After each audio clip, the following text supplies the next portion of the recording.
नमस्ते प्यारे बच्चों, आप सभी का हमारे ऑनलाइन यूट्यूब चैनल पर हार्दिक स्वागत है। प्रिय विद्यार्थियों, हम बात कर रहे थे कक्षा 10वीं के सुपर फास्ट बैच की, जिसके अंतर्गत हमने साइंस की क्लास शुरू की थी। और ये हमारी साइंस की जो थर्ड क्लास, कौन सी क्लास है प्रिय विद्यार्थियों? तीसरी क्लास है, जिसके अंतर्गत हम पहले पार्ट जिसका नाम है रासायनिक अभिक्रिया एवं समीकरण, इससे जो भी सवाल बाकी रहे हैं उन सभी की बात करेंगे। प्रिय विद्यार्थियों, हम वन लाइनर नोट्स यानी कि बिल्कुल नोट्स पैटर्न पर आधारित क्लास की बात कर रहे हैं, जिसमें आपको क्लास के अंत में हमारे ग्रुप में इसकी पीडीएफ मिलेगी। क्या मिलेगी बच्चों? पीडीएफ मिलेगी। बिल्कुल नोट्स पैटर्न शॉर्टकट तरीके से हम आपको पूरी की पूरी साइंस हल करवाने वाले हैं।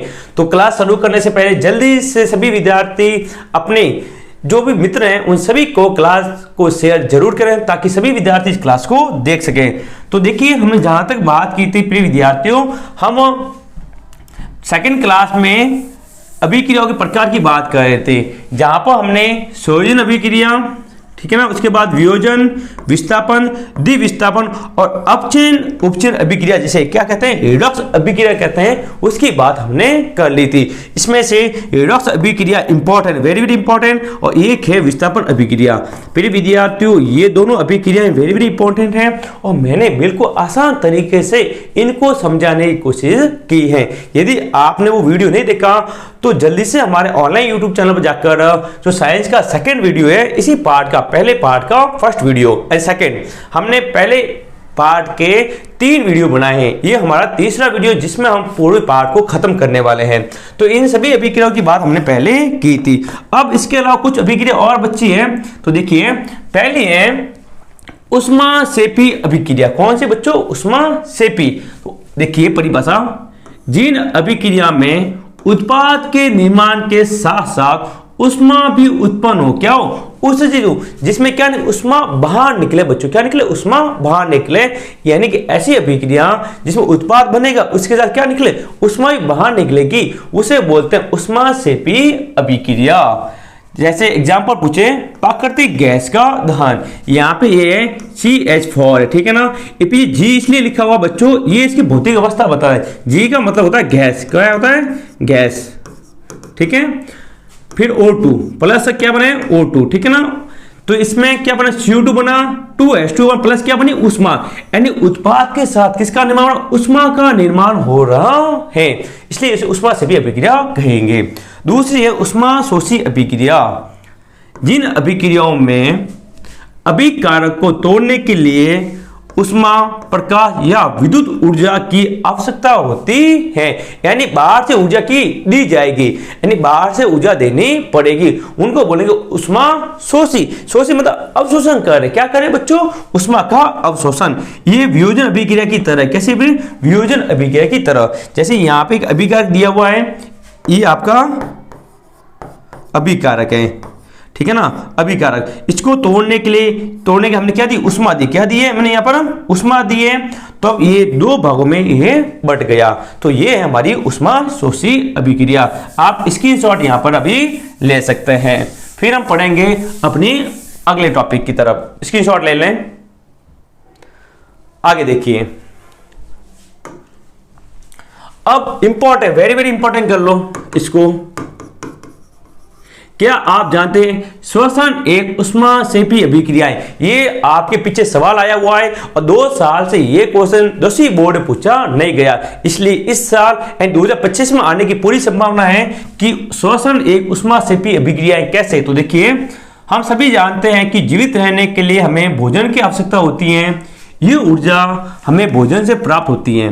पाचन क्रिया के समय खाद्य पदार्थ छोटे छोटे टुकड़ों में टूट जाते हैं, जैसे चावल, आलू तथा ब्रेड में कार्बोहाइड्रेट होता है।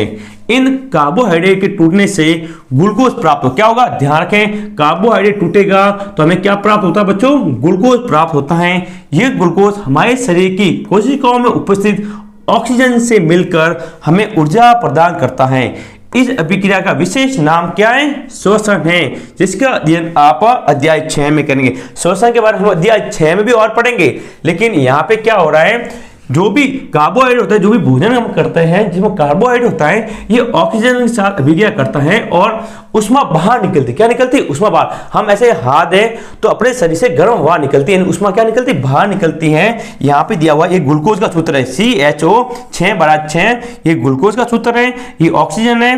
क्रिया कर क्या बनेगा? CO2 बनेगा, पानी, जल, और क्या बनेगी? साथ में ऊर्जा बनेगी। क्या बनेगी? ऊर्जा बनती है। तो आप स्क्रीनशॉट लेना चाहो तो आप ले सकते हो, आपकी ही किताब का ये पेज है, इंपॉर्टेंट है। ठीक है बच्चों, नेक्स्ट आगे देखते हैं। अब है संचारण। कौन बच्चा? संचारण। ठीक है ना, अपनी मारवाड़ी में कहे तो जंग लगना, यानी काट आवनो सा। देखो सा, जब कोई धातु अपने आसपास अम्ल, आर्द्रता आदि के संपर्क में आती है तो यह संचारित हो जाती है। इस प्रक्रिया को संचारण कहते हैं। यानी पास में जो वायु है, नमी है, आर्द्रता है, जल है, इसके संपर्क में आ जाएगी तब वह संचारित हो जाती है। एग्जाम्पल आप इसका याद रख रहे हैं बच्चों, इंपॉर्टेंट है। अब शब्द में पूछा जा सकता है कि चांदी के ऊपर कैसी परत आएगी? काली परत। तांबे के ऊपर हरी परत। चढ़ना संचारण के अन्य उदाहरण हैं। इसके अलावा संचारण के कारण के ढांचे ये नहीं, ठीक है ना, लोहे की रेलिंग, जहाज तथा धातु विशेषकर लोहे से बनी वस्तुओं की बहुत सती मतलब क्या होती है? बहुत हानि होती है। और लोहे का संचारण एक गंभीर समस्या है। लोहे का संचार सबसे ज्यादा होता है क्योंकि आपको पता है सबसे ज्यादा जंग है, यानी काट है, मारवाड़ी में कहते हो वो अपन लोहे में घणो आवेसा। ओके, आगे चलते हैं। अब तो लास्ट टॉपिक अपना जो है विकृत गंधिता। जैसा हमने पढ़ता है कुछ तेल वाला भोजन होता है, वर्षा वाला, वो कुछ दिनों बाद खराब हो जाता है। तो इंपॉर्टेंट वाली लाइन ये वाली ध्यान रखना, ये वाला इंपॉर्टेंट है कि चिप्स बनाने वाले चिप्स की थैली में से ऑक्सीजन हटाकर उसमें नाइट्रोजन जैसी कम सक्रिय गैस युक्त कर देता है ताकि चिप्स का क्या ना उपचयन ना हो। ध्यान रखें, चिप्स में कौन सी गैस होती है बच्चों? नाइट्रोजन गैस होती है। इस बात का विशेष ध्यान रखिएगा। देखिए, विकृत गंधिता वर्षा युक्त तेलीय खाद्य सामग्री वायु के संपर्क में आने पर उपचयित हो जाती है, जिसके कारण स्वाद और गंध में परिवर्तन हो जाता है। पैसा ऑक्सीजन के साथ मिलेगी तो उसका क्या उपचयन हो जाएगा। इसलिए क्या चिप्स हैं, जो आप चिप्स खाते हो, जो भी आप नमकीन खाते हो, चिप्स खाते हो, उसके अंदर नाइट्रोजन गैस होती है। तो प्रिय विद्यार्थी, ये सारे टॉपिक थे आपके पहली यूनिट के अध्याय फर्स्ट की, जिसकी मैंने बात की है। यानी पहले पार्ट में जो भी थी, जैसे अभी के रासायनिक अभिक्रिया क्या होती है, रासायनिक समीकरण क्या होते हैं, अभिकारक उत्पाद क्या होते हैं, रासायनिक अभिक्रिया प्रकार क्या होते हैं, जो भी इंपॉर्टेंट क्वेश्चन थे सारी अभिक्रिया मैंने कराई। लास्ट में उष्माशोषी भी कराई है बच्चों, और संचारण और विकृत गंधिता भी हमने करवाई है। ध्यान रहे, पहला पार्ट यहाँ पे समाप्त होता है। अब हम दूसरी यूनिट की शुरुआत कल से करेंगे। साथ ही साथ हम केमिस्ट्री के जो 4 पार्ट है, पहला, दूसरा, तीसरा, चौथा, जो आपके 1 से 4 पार्ट है बच्चों, वो रसायन केमिस्ट्री के पार्ट किसके हैं? रसायन। ठीक है ना, तो रसायन के जितने पार्ट 4 पार्ट होने के बाद हम एक शानदार मॉडल पेपर आपको हल करवाएंगे, जिसमें बोर्ड में आने वाले बिल्कुल शानदार तरीके से बनाए हुए सवाल होंगे। तो हमसे जुड़े रहें, और यदि आपने चैनल को सब्सक्राइब नहीं किया, चैनल को सब्सक्राइब करें, वीडियो को लाइक और शेयर जरूर करें। और नीचे ग्रुप बनाया हुआ है, उसका लिंक नीचे दिया गया है, तो ग्रुप को ज्वाइन जरूर कीजिएगा ताकि आपको जितनी भी क्लास हो वो समय पर मिल सके। तो मिलेंगे बच्चों अगले वीडियो में, तब तक के लिए जय हिंद, जय भारत।